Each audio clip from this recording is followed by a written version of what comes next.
सभी सनातनी हिंदू भाइयों को जय श्री राम। भाइयों, आज के इस छोटे से वीडियो में हम देखेंगे कि जो माघ महीने की शुक्ल पक्ष की जया नाम की एकादशी होती है, उस एकादशी का व्रत करने से हमें क्या फल प्राप्त होता है, यह भगवान श्री कृष्ण महाराज युधिष्ठिर को बता रहे हैं। वही कथा हम आपको एज इट इज यहाँ पर सुना रहे हैं, तो सुनिए श्रोताजनों। महाराज युधिष्ठिर ने भगवान श्री कृष्ण से पूछा, हे भगवान, आपने माघ मास के कृष्ण पक्ष की षटतिला एकादशी का वर्णन किया। अब कृपा करके यह बताइए कि शुक्ल पक्ष में कौन सी एकादशी होती है, उसकी विधि क्या है तथा उसमें किस देवता का पूजन किया जाता है। भगवान श्री कृष्ण मुस्कुराकर बोले, हे राजेंद्र, बतलाता हूँ, सुनो। माघ मास के शुक्ल पक्ष में जो एकादशी होती है उसका नाम जया है। वह सब पापों को हरण करने वाली उत्तम तिथि है। पवित्र होने के साथ ही पापों का नाश करने वाली तथा मनुष्यों को भोग और मोक्ष प्रदान करती है। इतना ही नहीं, वह ब्रह्म हत्या जैसे पाप तथा पिशाचत्व का भी विनाश करने वाली है। इसका व्रत करने पर मनुष्यों को कभी प्रेत योनि में नहीं जाना पड़ता। इसीलिए हे राजन, प्रयत्न पूर्वक जया नाम की एकादशी का व्रत करना चाहिए। भगवान श्री कृष्ण एक कथा बताते हैं। एक समय की बात है, स्वर्गलोक में देवराज इंद्र राज्य करते थे। देवगण पारिजात वृक्षों से भरे हुए नंदन वन में अप्सराओं के साथ विहार कर रहे थे। 50 करोड़ गंधर्वों के नायक देवराज इंद्र ने स्वेच्छानुसार वन में विहार करते हुए बड़े हर्ष के साथ नृत्य का आयोजन किया। मतलब वहां नाच गान होने वाला था। उस में गंधर्व गान कर रहे थे, जिसमें पुष्पदंत, चित्रसेन तथा उसका पुत्र, ये 3 प्रधान थे। चित्रसेन की स्त्री का नाम मालिनी था। मालिनी से एक कन्या उत्पन्न हुई थी जो पुष्पवंती के नाम से विख्यात थी। पुष्पदंत गंधर्व के एक पुत्र था जिसको लोग माल्यवान कहते थे।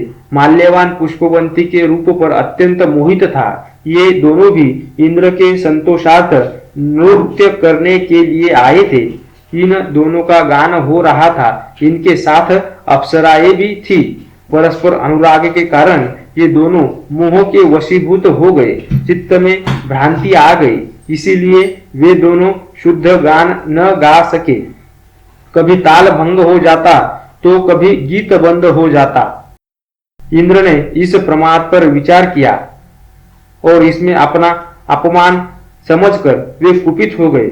अतः इन दोनों को शाप देते हुए बोलो, अरे मूर्खो, तुम दोनों को धिक्कार है। तुम लोग पतित और मेरी आज्ञा भंग करने वाले हो।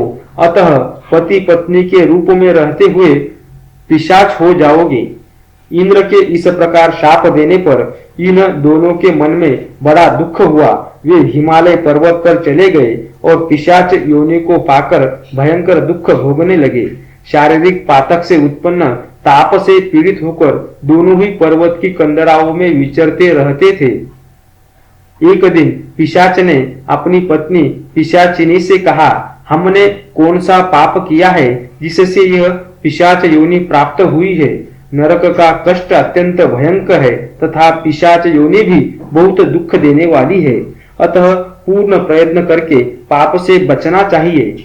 इस प्रकार चिंतामग्न होकर वे दोनों दुख के कारण सुखते जा रहे थे। देव योग से उन्हें माघ मास की एकादशी तिथि प्राप्त हो गई। जया नाम से विख्यात तिथि, जो सब तिथियों में उत्तम है, वह आई। उस दिन उन दोनों ने सब प्रकार के आहार त्याग दिए, जलपान तक नहीं किया, किसी जीव की हिंसा भी नहीं की, यहाँ तक कि फल भी नहीं खाए। निरंतर दुख से युक्त होकर वे एक पीपल के समीप बैठे रहे। सूर्यास्त हो गया। उनके प्राण लेने वाली भयंकर रात उपस्थित हुई। उन्हें नींद नहीं आई। वे रति या अन्य कोई सुख भी नहीं पा सके। सूर्योदय हुआ। द्वादशी का दिन आया। उन पिशाचों के द्वारा जया एकादशी का उत्तम व्रत का पालन हो गया। उन्होंने रात में जागरण भी किया। उस व्रत के प्रभाव से तथा भगवान विष्णु की शक्ति से उन दोनों की पिशाचता दूर हो गई। पुष्पवंती और माल्यवान अपने पूर्व रूप में आ गए। उनके हृदय में वही पुराना स्नेह उमड़ रहा था उनके शरीर पर पहले ही जैसे अलंकार शोभा पा रहे थे, वे दोनों मनोहर रूप धारण करके विमान पर बैठे और स्वर्गलोक में चले गए। वहां देवराज इंद्र के सामने जाकर दोनों ने बड़ी प्रसन्नता के साथ उन्हें प्रणाम किया। इन्हें इस रूप में उपस्थित देखकर इंद्र को बड़ा विस्मय हुआ। उन्होंने पूछा, बताओ किस पुण्य के प्रभाव से तुम दोनों का पिशाचत्व दूर हो गया? तुम मेरे शाप को प्राप्त हो चुके थे, फिर किस देवता ने तुम्हें उससे छुटकारा दिलाया है? माल्यवान बोला, हे स्वामी, भगवान वासुदेव की कृपा तथा जया नामक एकादशी के व्रत से हमारी पिशाचता दूर हो गई। इंद्र ने कहा, तो अब तुम दोनों मेरे कहने से सुधापान करो। जो लोग एकादशी के व्रत में तत्पर और भगवान श्री कृष्ण के शरणागत होते हैं, वे हमारे भी पूजनीय है। भगवान श्री कृष्ण कहते हैं, राजन, इस कारण एकादशी का व्रत करना चाहिए।